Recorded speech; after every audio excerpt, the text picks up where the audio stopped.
Welcome to Cal State Fullerton's The Report with the latest news, views, and info to go. I'm Lena Agulian. I'm Sarah Fenton. I'm Hiba Berry. And I'm Evan Boydston. Today we will start by discussing some hot topics, including Wednesday night's GOP presidential debate, the Kentucky County Clerk who continues to deny same-sex couples marriage licenses, an actor who lied about where he was on 9/11, and the boy who was arrested in Texas for bringing a homemade clock to school. Beyond our discussion, we have reports on current campus events, including the groundbreaking of the expansion for the Titan Student Union, self-defense classes offered on campus, the concert Under the Stars, and a faster way to get your goodies from Amazon.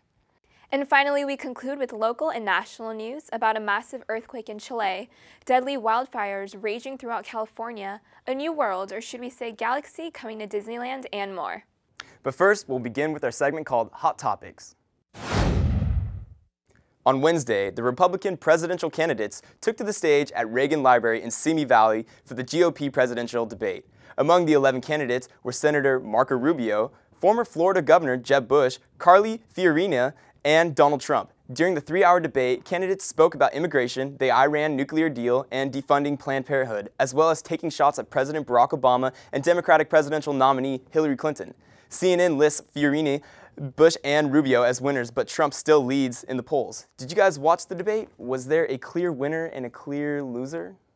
The debate was 3 hours long. I don't think anyone has time for that. But I thought Marco Rubio, I watched some clips, some of the highlights, and I thought Marco Rubio was he gave really supported answers, and he spoke very well and fluent. And unlike Donald Trump doesn't really give backed up answers. He just talks about his history, and he doesn't really say the change that he's going to make. He just says, oh, I've done this, this, and this. And then everyone's like, okay, what are you going to do in the future? So he doesn't really have those types of points. But I think Marco Rubio, he gave those good answers, and he got a lot of applause from the audience because they obviously supported what he was saying. And so I thought he did pretty well.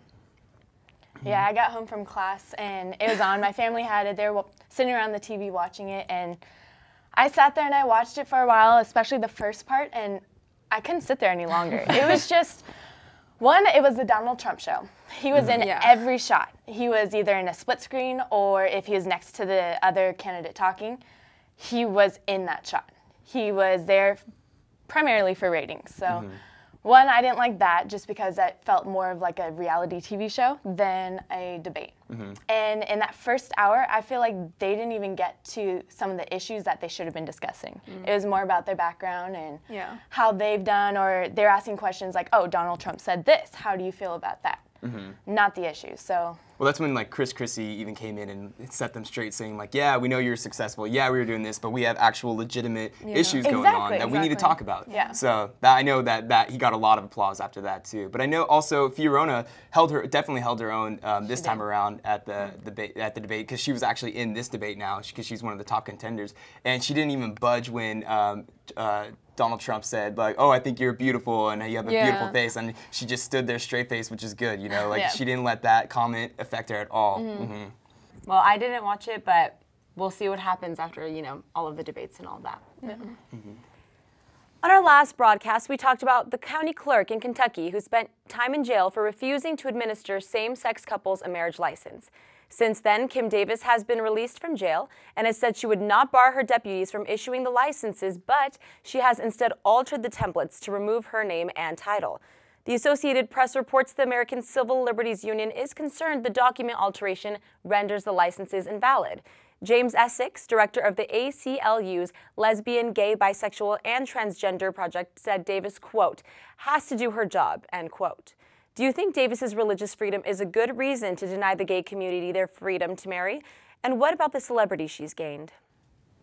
This is a perfect example of church and state being fused together when they should be on two whole separate planets, in my opinion. And I think that there's a difference between doing your job and then taking that job and then ruining people's happiness and what they want to do in their life. And I think that it's just fusing the two, and that shouldn't be there. Well, when you're an elected official, when you are a servant of the state, so you have to follow the laws, the set laws that are there. There's no ifs, ands, or buts. You are elected, you have to. So I think that's where she already failed right there. I totally agree. This is your job, and if you can't keep your religious beliefs separate from your job, then maybe you should find another one. She's not even marrying the couple. She's not like the priest that's marrying them. So she's not going against her religion at all whatsoever. So. Yeah. Right. And like you said, it's her job. She has to do what she has to do regardless of the religion. And like you said, separation of church and state.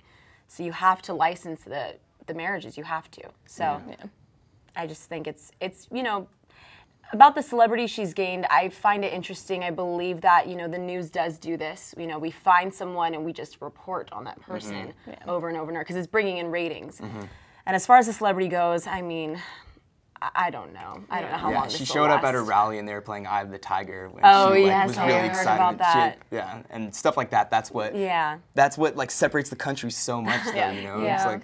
But at the same time, everyone needs to know about it. For years, comedian Steve Rannazzisi, best known for his role as Kevin MacArthur on FXX's The League, told a story about his escape from the World Trade Center attacks on September 11th, 2001.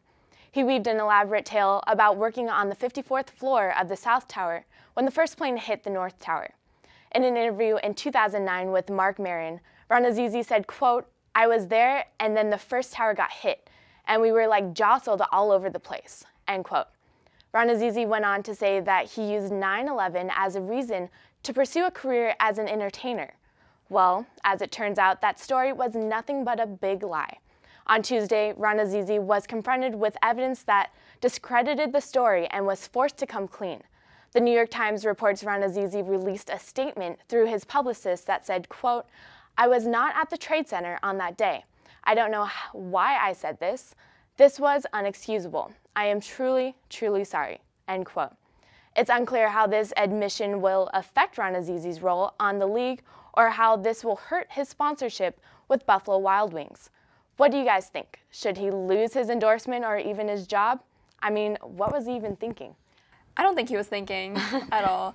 And I think Buffalo Wild Wings actually dropped their endorsement with him right away. Oh, They cut all his commercials, any business with him, they just totally cut it off. And I think that's what they should have done. I just can't believe that you can lie about something that was just terrible for People this. died. Yeah, you can't And then, make a story like that.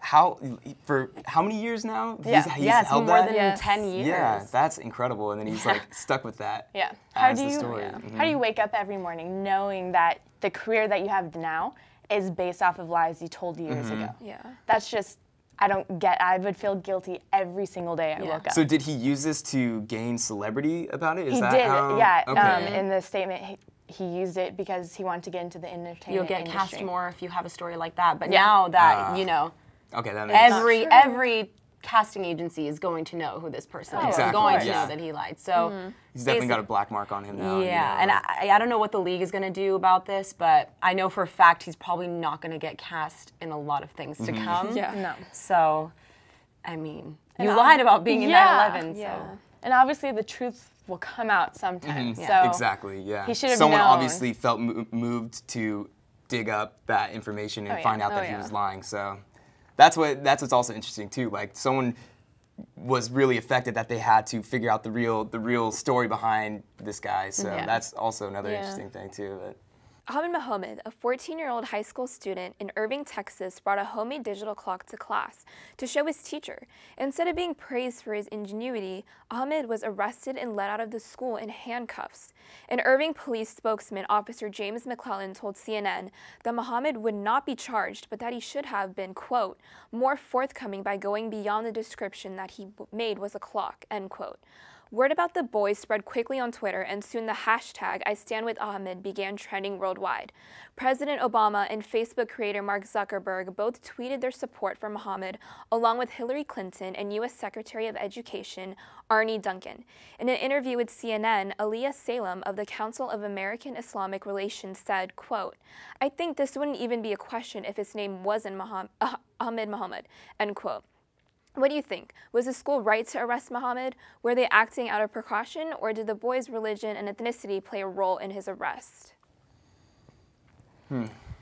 Yeah, this is really interesting because if it was truly a bomb threat, they did not follow procedure at all. The school was not evacuated. The bomb squad, they were not called in. All it was he got called in to question, and the bomb, so-called bomb, but which was actually a clock, was sitting right next to them with all the police officers. If that was truly a bomb, if they truly thought that was a bomb, they would have had everyone evacuate, contacted all the parents and everything. So it's seriously just a matter of Islamophobia is what they're calling it, you know. And that's sad that it came down to that. It's just horrible that he went through all this work to build a clock, and he's so happy and so proud about it. And when you bring work like that to your teacher, you want your teacher to be happy about that too. And it's just the fact that that was the initial reaction is horrible. But then at the same time, I love social media because then all of the reaction that everyone... I love all the positive. Oh, yeah. Obama, Zuckerberg. Yeah.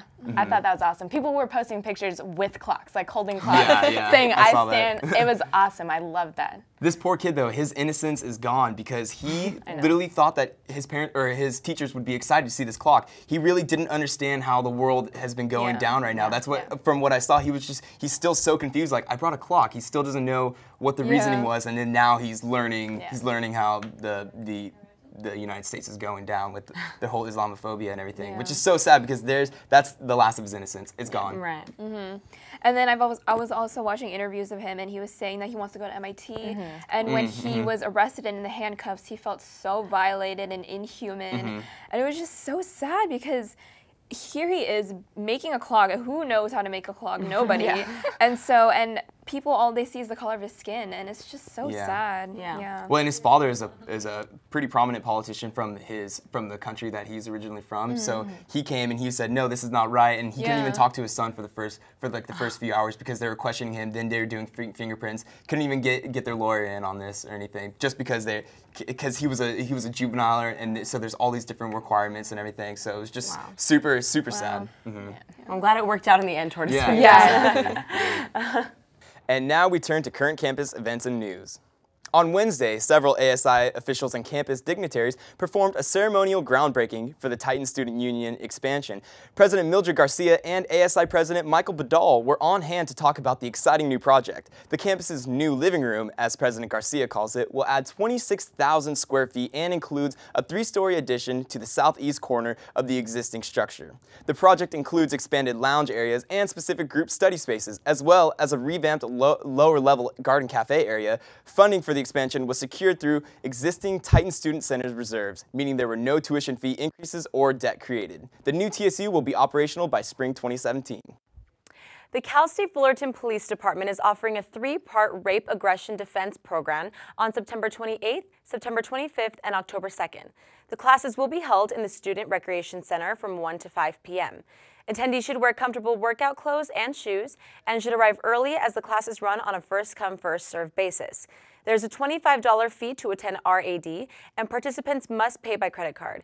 For more information, students are encouraged to visit the University Police website. Tomorrow, September 19th, Cal State Fullerton will host the annual Concert Under the Stars. This year, the Motown sound will fill the intramural field as local vendors and food stands sell their goods. The concert is the school's signature community outreach and fundraising event, which draws in thousands of people each year. Lawn seating is free for Cal State Fullerton students, staff, faculty, and the community. Attendees are encouraged to bring their own chairs or blankets and picnics. There's also a stunning fireworks show after the concert that you won't want to miss. Students, have you ever ordered something off Amazon Prime and thought 2 days was just too long to wait? Well, do we have good news for you? On Wednesday, Amazon announced their new Amazon Prime feature called Prime Now. Prime Now will offer customers a choice between a free 2-hour delivery or a 1-hour delivery service for $7.99. The OC Register reports Prime Now will operate from 8 a.m. to midnight and will serve customers in the Los Angeles metropolitan area, including Irvine, Anaheim, Santa Ana, Costa Mesa, Newport Beach, and Orange. Amazon also said they would soon add deliveries from stores such as Bristol Farms, Sprinkles Cupcakes, Fresh and Easy, and several more. A powerful 8.3 magnitude earthquake struck Chile on Wednesday night. CNN reports about 1 million people evacuated ahead of a tsunami wave and at least 10 people died. Chile's President Michelle Bachelet spoke with CNN and praised her country's efficient response and said, quote, "We took the right measures," end quote. There were about a dozen aftershocks ranging from magnitudes 4.9 to 7.0. Tsunami advisors were issued thousands of miles away, including in Hawaii and California. Chile is no stranger to big earthquakes, as the country sits on what's known as the Ring of Fire, an area of the Pacific Ocean with active volcanoes and fault lines. According to CNN, Chile has experienced more than a dozen quakes of magnitude 7.0 or higher since 1973. The wildfires in Northern California have claimed 5 lives, burned hundreds of thousands of acres, and have destroyed more than 800 homes. On Thursday, the Valley Fire was 35% contained, while the Butte Fire was close to 50% contained. The cause of the fires is still under investigation, but a break in the summer heat and rain helped firefighters gain ground on the blazes, so reports ABC News. NBC reports there are about 8,000 firefighters fighting the blaze, all from California and neighboring states. So far, only 4 have been injured. The Valley Fire is now among the state's 10 worst fires ever recorded. UFC fighter Nick Diaz received a 5-year suspension after testing positive for marijuana. In addition to serving his suspension, Diaz was ordered by the Nevada State Athletic Commission to pay a fine of $165,000. The suspension has sparked outrage from within the UFC community and fans alike. In an interview for Rolling Stone, Diaz said he was, quote, pretty pissed off, end quote, and he accused the commission of, quote, doing everything they could to keep me from proving that I'm the best fighter in the world, which I am, end quote. Diaz's lawyer, Lucas K. Middlebrook, plans to apply for a judicial review of the suspension. Diaz was previously suspended and fined for marijuana use in 2007 and 2012. Gas prices have fallen nearly $1 in the Orange County area, bringing the average price of gas to $3.29. In the summer, gas peaked at $4.28 in July, so the news should come as a relief for students at commuter campus such as Cal State Fullerton. The OC Register reports gas prices will continue to drop, and Allison Mack, a petroleum analyst for Gas Buddy, expects gas to fall just under $3. But Mack says not to get too excited, as the gas market can be volatile. On August 31st, an OC Superior Court upheld the county agency's declaration that Karma, a 4-year-old husky mix, must be euthanized. Since then, a petition on Facebook to save Karma's life has received 20,000 signatures, and as of Tuesday awaits a judge's formal signature. On Thursday, 3rd District Supervisor Todd Spitzer sent a request to stop Karma's execution to Jennifer Hawkins, Chief Veterinarian and Director of OC Animal Care. Karma was impounded and declared vicious on May 24th. Prior to being impounded, Karma killed multiple neighborhood cats and was reported loose multiple times by her owners. Dogs that kill domestic animals unprovoked are labeled as vicious and must be kept in a secure enclosure, must be licensed and vaccinated. However, it was discovered that Karma's owners had purchased her from a wolf dog breeder, and DNA testing confirmed that she is a wolf hybrid. In a memo obtained by the OC Register, Spitzer wrote that organizations like Wolf Mountain Sanctuary in Lucerne Valley are willing to take Karma as a means to prevent ending her life. Spitzer also wrote, quote, protecting and preserving the lives of animals has long been the desire of many residents living in the 3rd District, end quote. Disneyland has announced that their Star Wars-inspired lands will begin construction next year. The OC Register reports the new 14-acre Star Wars land at Disneyland will be built just above Frontierland.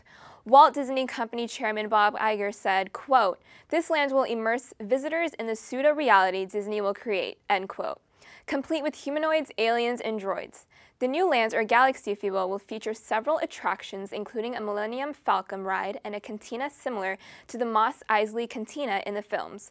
Hopefully the Imagineers at Disney will bring a little bit of hoth to offset the hot Southern California weather. Well, that's all we have on this edition of The Report. Join us next time for more up-to-date news, views, and info to go. Thank you. I'm Lena Agulian. I'm Sarah Fenton. I'm Hibba Berry. And I'm Evan Boydston. Stay fresh, Fullerton.